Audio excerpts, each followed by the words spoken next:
कुछ बातों ने, मुलाकातों ने और कुछ अनकहे जज्बातों ने इन रिश्तों को अंजाम दिया, कुछ लम्हों की सौगातों ने। लम्हे with Mantra, only on 92.7 big FM। कई लम्हे जब कहानियों की शक्ल अख्तियार करते हैं तो उनको समेटना और उनसे आपको रूबरू कराना इतना आसान नहीं होता।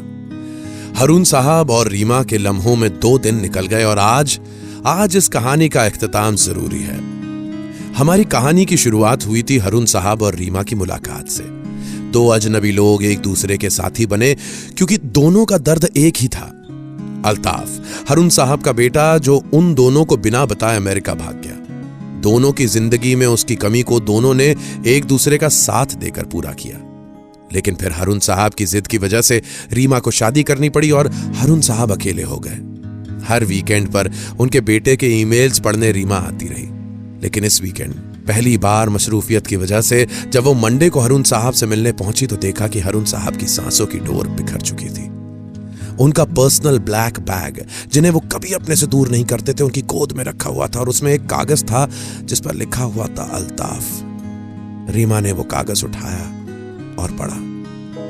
मेरे बेटे अल्ताफ, जब तक ये खत कोई तुम तक पहुंचाएगा तब तक मैं इस दुनिया में नहीं रहूंगा। मगर मैं तुमसे बस इतना कहना चाहता हूं कि मुझे मिट्टी देने जरूर आना। मुझे तो बेसुकूनी ने खत्म कर दिया, मगर मेरी रूह को जरूर तसल्ली दे देना। मुझे उम्मीद है अपने मुर्दा बाप से मिलने तुम जरूर आओगे। और जाते जाते भी वही पुरानी जिद करके गए आप। अल्ताफ की जिद, कहां से लाओ अल्ताफ को? रीमा ने वो कागज फिर आगे पढ़ना शुरू किया। मैं जानता हूं तुम अपनी जिंदगी सिर्फ पैसा कमाने में बिताई है और अब भी पैसे के पीछे ही हो। मेरी दुआ है कि तुम खूब दौलत कमाओ। मेरे पास जो कुछ भी है उस पे तुम्हारा हक है। सब तुम्हारे नाम करके जा रहा हूं। मेरे काले बैग में मेरी सारी वसीयत बंद है और अपने ऊपर ये जुल्म करना बंद करो। इंसान की ख्वाहिशें पूरी जिंदगी उसके साथ चलती हैं और जिंदगी के आखिरी लम्हों में भी इंसान अपनी आखिरी ही सही लेकिन ख्वाहिश का गुलाम होता है। आज हारून साहब के इंतकाल को 3 दिन हो चुके थे। रीमा उनके घर में मौजूद है। 1-2 लोग आ जा रहे हैं। उसका हस्बैंड गौरव अपने पेरेंट्स को एयरपोर्ट ड्रॉप करने गया है कि तभी दरवाजे पर दस्तक हुई। कौन? अपने ही घर में दस्तक का मोहताज हूं। कैसी हो रीमा? अल्ताफ। रीमा की आंखें सुर्ख हो गईं। वो चेहरा जिसका उसने इंतजार बेसब्री की हद तक किया था आज दरवाजे पे खड़ा था। रीमा को आज भी उसका इंतजार था, मगर आज जुस्तजू कम और जुनून ज्यादा था। आओ अल्ताफ, तुम किसी चीज के मोहताज नहीं। मुझे ताज्जुब है कि तुम यहाँ कैसे? मुझे लगा था कि तुम्हारा पहला सवाल ये होगा कि अब्बा कहाँ हैं। मुझे आने में देर हो गई। अब इस सवाल का कोई मतलब नहीं। मुझे लैंडलॉर्ड से खबर मिल चुकी है। देर तो तुम्हें सच में हो गई अल्ताफ। किसी से दूर जाने में वक्त नहीं लगता, मगर किसी के पास वापस आने में वक्त लग जाता है। मुझे और शर्मिंदा मत करो Rima. I am feeling really guilty. Guilty? लेकिन क्यों?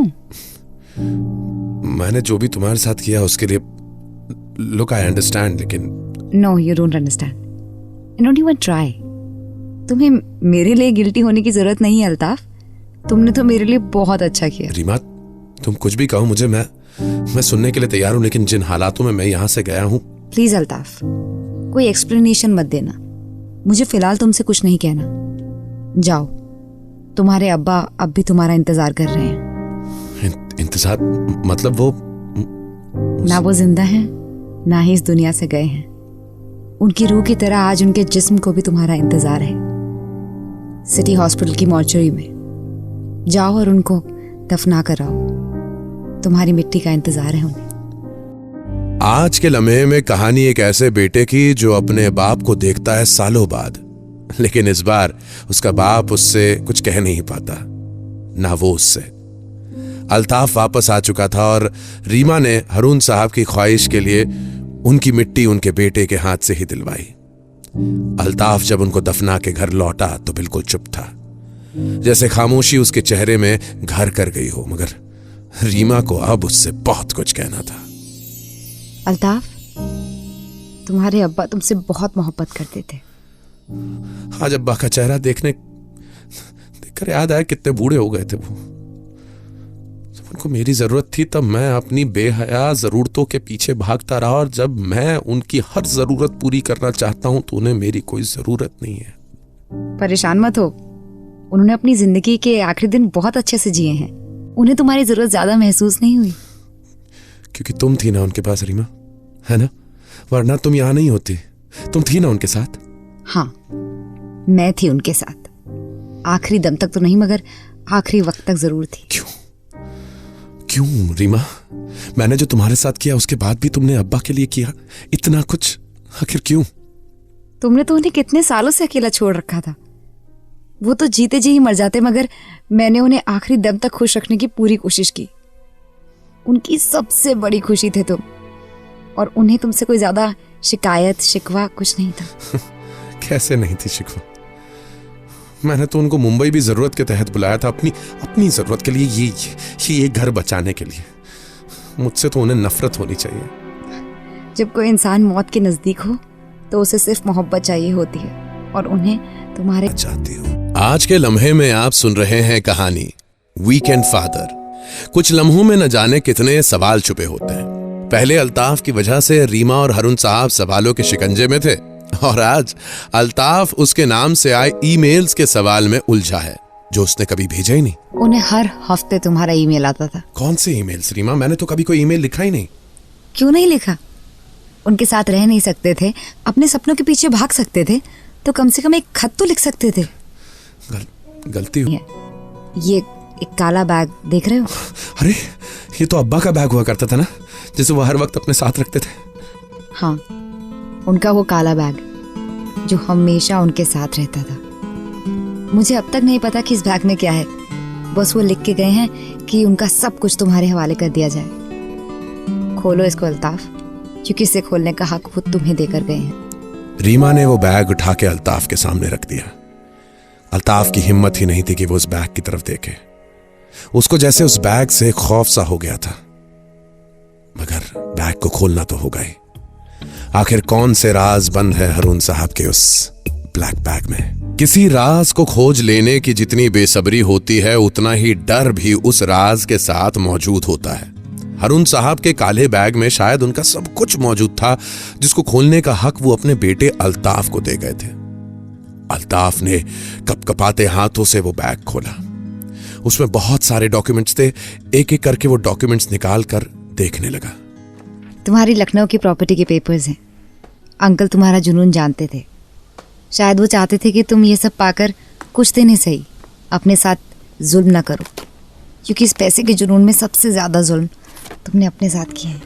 अल्ताफ उस बैग में मौजूद हर कागज को निकाल निकाल के पढ़ रहा था, जैसे वो उनमें अपने अब्बा का अक्स ढूंढ रहा हो। जब कोई दुनिया से चला जाता है तो उसकी चीजों में ही उसका अक्स दिखता है ना। तभी अचानक उसकी नजर एक लेटर पे पड़ी। उसने लेटर उठाया और उस पे लिखा था, रीमा ये देखो, अब्बा ने शायद ये तुम्हारे नाम पर खत लिखा है। मेरे नाम पे? खोल के देखो। 31 मार्च। प्यारी 10 महीने पहले की तारीख है, 31 मार्च। हाँ। क्या हुआ था उस दिन? तुम कहीं बाहर गई थी क्या? नहीं, मैं तो यहीं थी। 1 मिनट, ये तो वही डेट है जब मैंने पहली बार उन्हें तुम्हारा झूठा मेल पढ़ के सुनाया था। प्यारी बेटी रीमा, खुश रहो। मैं जानता हूँ तुम मुझे हमेशा खुश देखना चाहती हो। मैं भी हर बाप की तरह 7 बिग FM पर आप सुन रहे हैं लम्हे विद मंत्रा।